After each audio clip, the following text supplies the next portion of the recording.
भीलवाड़ा जिले में विधानसभा की 7 सीटों पर मतदान के बाद अब प्रत्याशियों की जीत हार को लेकर अनुमान के आंकड़ों का दौर शुरू हो चुका है। हर कोई अपनी अपनी गणित बिठाकर राजनीति के चाणक्य रूप में व्याख्या करते नजर आ रहा है। इससे प्रत्याशी और उनके समर्थक सवेरे से सुनते हैं कि जीत का आगाज होगा, पर शाम होते होते इस पर पानी फिरता नजर आ रहा है। असली स्थिति 3 दिसंबर को मतगणना के बाद स्पष्ट हो जाएगी।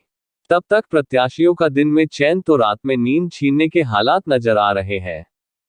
प्रदेश स्तर पर देखें तो भाजपा कांग्रेस दोनों ही अपनी अपनी सरकार आने के दावे कर रही है। कुछ स्थानों पर तो प्रत्याशियों की जीत हो या हार सामने नजर आ रही है, पर जहां त्रिकोणात्मक और बहुकोणात्मक संघर्ष है वहां किससे सर विधायक का ताज सजेगा की चर्चा का विषय बना हुआ है। फलौदी का सट्टा बाजार जो प्रदेश में विश्वसनीय माना जाता है, उसको आधार मानकर भी नेता, पदाधिकारी, आमजन अपनी बातों की पुष्टि करता नजर आ रहा है।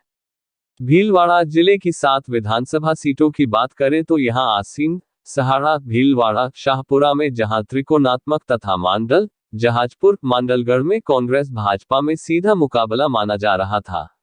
अब इसका भी खुलासा आगामी 3 दिसंबर को होने वाली मतगणना के परिणाम के बाद ही होगा। चुनाव लड़ रहे उम्मीदवार व राजनीतिक दल अपने समर्थकों से क्षेत्रवार मतदान व वोटों के आंकड़ों को जुटाने में लग गए हैं। पूरे जिले में शहर, कस्बे, गांव, ढाणी, गली, नुक्कड़ और चाय की थड़ियों पर प्रत्याशियों के हार जीत को लेकर चर्चाओं का दौर सुनने को मिल रहा है। सरकारी कर्मचारी शांतिपूर्ण मतदान के साथ ईवीएम मशीनें जमा होने के बाद रविवार को दिन भर आराम की मुद्रा में देखने को मिले, तो प्रत्याशियों में अधिकांश ने पहले तो अपने परिवारजनों और बाद में समर्थकों के साथ हार जीत को लेकर गुफ्तगू की। इसमें आश्चर्य तो यह है कि आने वाला प्रत्येक समर्थन अपने अपने प्रत्याशी की जीत को लेकर आश्वस्त नजर आ रहा है और आंकड़े ऐसे बता रहा था कि जैसे काउंटिंग उन्होंने ही की हो। कयासों के आधार पर आंकड़ों के खेल में प्रत्याशी और समर्थक व आमजन उलझे हुए हैं। वहीं हार जीत के असली आंकड़े ईवीएम में बंद है। सोशल मीडिया पर प्रसारित हो रहे आंकड़े प्रत्याशियों और राजनीतिक दलों के अगुवाओं की परेशानी बढ़ाते नजर आ रहे हैं, क्योंकि अलग अलग आंकड़ों के सामने आने से प्रत्याशियों के साथ ही समर्थकों में भी बेचैनी भी बढ़ रही है, क्योंकि विपरीत आंकड़ों के अनुमान आते रहते हैं। कुल मिलाकर मतदान के बाद अब 3 दिसंबर का दिन चाय की चुस्कियों के साथ बाजार हो या कार्यालय, सबकी जुबान पर रहेगा कि हार जीत के जरिए किसके अरमान पूरे होंगे और किसके अधूरे रहेंगे। विधानसभा चुनाव के लिए भीलवाड़ा व शाहपुरा जिले की 7 सीटों पर 75.56% मतदान हुआ। काफी सतर्कता के बावजूद 222 फर्जी वोट भी डल गए। जब इनके असली मतदाता आए तो मजबूरन पीठासीन अधिकारी को टेंडर वोट डलवाना पड़ा। जिले में 18,50,527 में से 13,98,254 मतदाताओं ने मताधिकार का प्रयोग किया। 9,36,751 पुरुष मतदाताओं में से 7,10,292 मतदाताओं ने वोट डाला। 9,13,758 महिलाओं में से 6,87,948 ने मत दिया। 18 ट्रांसजेंडर में से 14 ने मतदान किया। आसींद व जहाजपुर में पुरुषों से ज्यादा महिलाओं ने वोट डाले। आसींद में 1,49,102 पुरुषों में से 1,09,126 ने मताधिकार का प्रयोग किया, जो 73.19% है। वहीं 1,47,651 महिलाओं में से 1,11,058 ने वोट दिया। ये 75.22% है। जहाजपुर में 1,26,151 पुरुषों की तुलना में 1,177 यानी 79.41% ने मतदान किया। यहाँ 1,21,119 महिलाओं में से 98,050 यानी 80.95% बूथ तक पहुंची और वोट दिया। चुनाव के दौरान 7 सीटों में कुल 222 फर्जी वोट पड़े। इनमें सर्वाधिक 92 वोट भीलवाड़ा में डले। आसींद में 25, मांडल में 32, सहाड़ा में 20, शाहपुरा में 10, जहाजपुर में 28 व मांडलगढ़ में 15 वोट फर्जी पड़े। जब असली वोटर बूथ पर पहुंचे तो पीठासीन अधिकारियों ने उनसे टेंडर वोट डलवाया। 7 सीटों पर 55,166 वोटर्स ऐसे थे जिन्होंने पहली बार मतदान किया। ये सभी 18 से 19 आयु वर्ग के मतदाता हैं। 20 से 25 आयु वर्ग के 1,75,606 तथा 80 वर्ष से ऊपर के 26,606 मतदाताओं ने लोकतंत्र में भागीदारी निभाई। भीलवाड़ा शहर सहित जिले भर में रविवार को शुरू हुआ बारिश के दौर सोमवार को भी जारी रहा। बारिश से हवाएं सर्द हो गई और मौसम का मिजाज पूरी तरह बदल गया। मौसम में अचानक ठंडक बने से सोमवार को सुबह लोग हाथों में छतरी पकड़े घरों से बाहर निकले। शहर में बाजार भी देरी से खुले और दोपहर तक सूने सूने से दिखाई दिए। बारिश व ठंड के बीच लोगों को अपने जरूरी काम के लिए व कार्यस्थल तक पहुंचने में काफी परेशानियों का सामना करना पड़ा। सरकारी कार्यालयों में गुरु नानक जयंती का अवकाश होने से उन्हें राहत महसूस हुई। मौसम में ठंडक आने के साथ ही गर्म व्यंजनों की डिमांड भी बढ़ गई। घरों में ढोकला, पकौड़ी व अन्य व्यंजनों से रसोइयां महकी।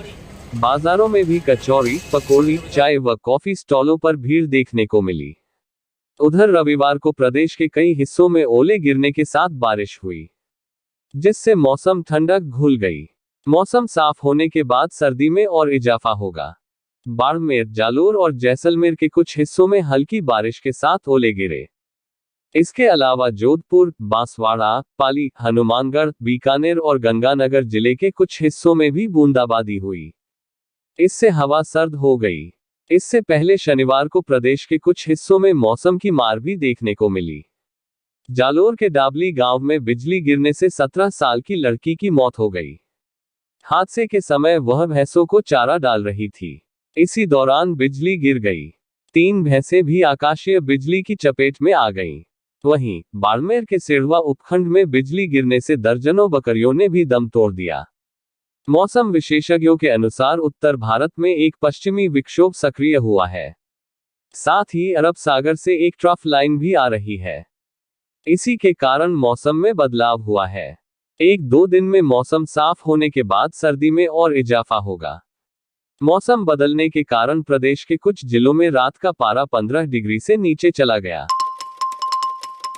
पूरे विश्व में तबाही मचा चुकी कोरोना बीमारी के बाद अब चीन में फिर एक रहस्यमयी बीमारी H9N2 और सांस से जुड़ी बीमारी के चलते भय का माहौल उत्पन्न हो गया। फिलहाल ये बीमारी चीन में तेजी से फैल रही है। इस बीमारी के लक्षण छोटे बच्चों में तेज बुखार और फेफड़ों में जलन होना सामने आया है। चीन में बीमारी के फैलने के बाद भारत सरकार ने राज्यों को एडवाइजरी जारी कर ऑक्सीजन एवं दवाइयां तैयार रखने के निर्देश दिए। इसी के चलते भीलवाड़ा के महात्मा गांधी अस्पताल में भी तैयारियां सोमवार से शुरू हो गई है। RVRS मेडिकल कॉलेज के प्रिंसिपल एवं MGH अधीक्षक डॉक्टर अरुण गौड़ ने बताया कि मंगलवार को इस बीमारी से निपटने के लिए रिव्यू किया जाएगा। भीलवाड़ा में ऑक्सीजन की कोई कमी नहीं है और दवाइयां तैयार रखने के निर्देश दे दिए हैं, ताकि किसी भी स्थिति से तत्काल निपटा जा सके। अस्पताल स्टाफ, बेड, जरूरी दवाएं, oxygen, antibiotic, PPE kit, testing kit की उपलब्धता सुनिश्चित की गई है।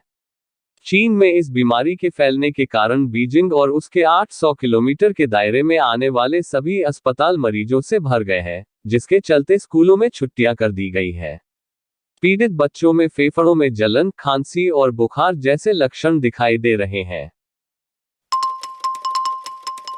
भीलवाड़ा में सिख पंथ के संस्थापक गुरु नानक देव जी महाराज का 554वां प्रकाश पर्व जन्मोत्सव सोमवार को हर्षोल्लास से मनाया गया। सिंधुंगा स्थित गुरुद्वारे में पर्व पर विशेष धार्मिक आयोजन हुए। गुरुद्वारा अध्यक्ष इंद्रपाल सिंह सोनी ने बताया कि इस खास मौके पर पंथ प्रसिद्ध रागी जत्था भाई परविंदर सिंह एवं साथी इस कार्यक्रम में शामिल हुए एवं संगत को गुरुबानी कीर्तन से निहाल किया। प्रकाश पर्व पर प्रातः 5 बजे कीर्तन दीवान की आरंभता हुई। इसी के साथ लंगर तैयार करने की सेवा भी आरंभ हो गई। दरबार साहिब में कीर्तन के दीवान सजाए गए। प्रातः 8:30 बजे रखे हुए श्री अखंड पाठ साहिब की समाप्ति हुई एवं सामूहिक अरदास के उपरांत अल्पाहार की सेवा की गई। सुबह 10 बजे दूसरे दीवान की आरंभता हुई, जिनमें ज्ञानी कर्नल सिंह, सुखबीर सिंह एवं बाहर से आए रागी जत्थे ने संगत को कीर्तन से निहाल किया। दोपहर 1:30 बजे सामूहिक अरदास के उपरांत गुरु का लंगर अटूट वितरित किया गया। रात 7:30 बजे से रात 10 बजे तक भी विशेष कीर्तन दीवान होगा। गुरुद्वारा प्रबंधक कमेटी के सचिव ऋषिपाल सिंह ने बताया कि इससे पूर्व गुरुपर्व की तैयारियों के लिए संगत द्वारा सेवा की गई। लंगर की तैयारी के लिए सब्जी दाल की साफ सफाई की सेवा में महिलाओं एवं बच्चों ने उत्साह से हिस्सा लिया। सिंधुनगा गुरुद्वारा साहिब परिसर में खुले पांडाल सजाए गए हैं। गुरुद्वारा साहिब भवन एवं आसपास आकर्षक लाइटिंग एवं सजावट की गई। दरबार साहिब मेन हॉल को फूलों द्वारा सजाया गया। भीलवाड़ा शहर सहित जिले भर में कार्तिक पूर्णिमा को देवताओं की दीपावली के रूप में मनाया गया। तीर्थ स्थल त्रिवेणी संगम में महिलाओं एवं पुरुषों ने कार्तिक पूर्णिमा पर स्नान किया। छोटे पुष्कर के नाम से प्रसिद्ध त्रिवेणी संगम पर मेले का आयोजन हुआ। संगम पर स्थित भोलेनाथ मंदिर पर कार्तिक पूर्णिमा पर विशेष श्रृंगार व पूजा अर्चना की गई।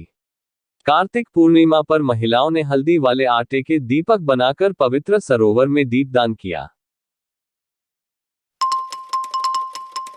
भीलवाड़ा में श्री रामधाम रामायण मंडल ट्रस्ट स्थापना के वरिष्ठ सदस्य वयोवृद्ध बंशीलाल सोडानी ने सोमवार दोपहर 12:15 बजे रामधाम में भगवान के दर्शन के बाद अंतिम सांस ली।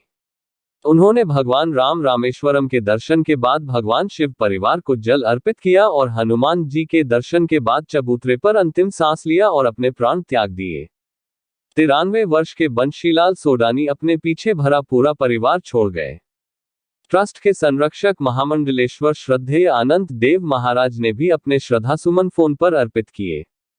ट्रस्ट सचिव अभिषेक अग्रवाल ने बताया कि बंशीलाल सोडानी संत सेवा, गौ सेवा में सदैव अग्रणी रहे। भीलवाड़ा में बड़े बड़े संत मुरारी बापू, रमेश भाई ओझा आदि की कथा आयोजनों में उनकी महती भूमिका रही। वे हरकलाल सोडानी के बड़े भ्राता एवं गोपाल लाल गोविंद प्रसाद शिव कुमार सोडानी के पिता थे। सोडानी की अंतिम यात्रा 28 नवंबर मंगलवार को प्रातः 9 बजे निवास स्थान 12 मेन सेक्टर शास्त्री नगर भीलवाड़ा से पंचमुखी मोक्षधाम के लिए प्रस्थान करेगी। सोडानी के निधन पर ट्रस्ट के अध्यक्ष सूर्य प्रकाश मानसिन्हा, उपाध्यक्ष हेमंत मानसिन्हा व अन्य पदाधिकारी व सदस्यगणों ने गहरा शोक व्यक्त करते हुए हार्दिक श्रद्धांजलि व्यक्त की है। विश्व की सबसे बड़ी रोटी बनाने का कीर्तिमान भीलवाड़ा ने रच दिया है।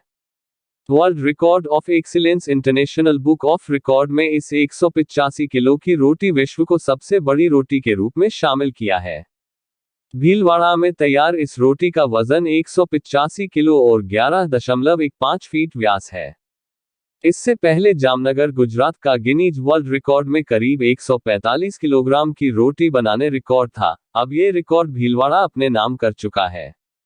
रिकॉर्ड होल्डर और राजस्थानी जनमंच अध्यक्ष कैलाश सोनी ने बताया कि वर्तमान समय में जन्मदिन पर जो केक काटने की पश्चात सभ्यता है, उसके स्थान पर हमारी भारतीय सनातन संस्कृति मिठाई अथवा लड्डू का वितरण जन्म दिवस पर किया जाए। इसी सोच के साथ विशाल रोटी पचकुठे की सब्जी के साथ बनाकर उसका वितरण करना और समाज को सनातन संस्कृति से जोड़ना इस आयोजन का मुख्य उद्देश्य है। World record, Guinness book of record और लिम्का बुक रिकॉर्ड के लिए आवेदन किया है। वहां से जो भी जानकारी या खाना पूर्ति मांगी जाती है वो नियमानुसार जमा कराएंगे।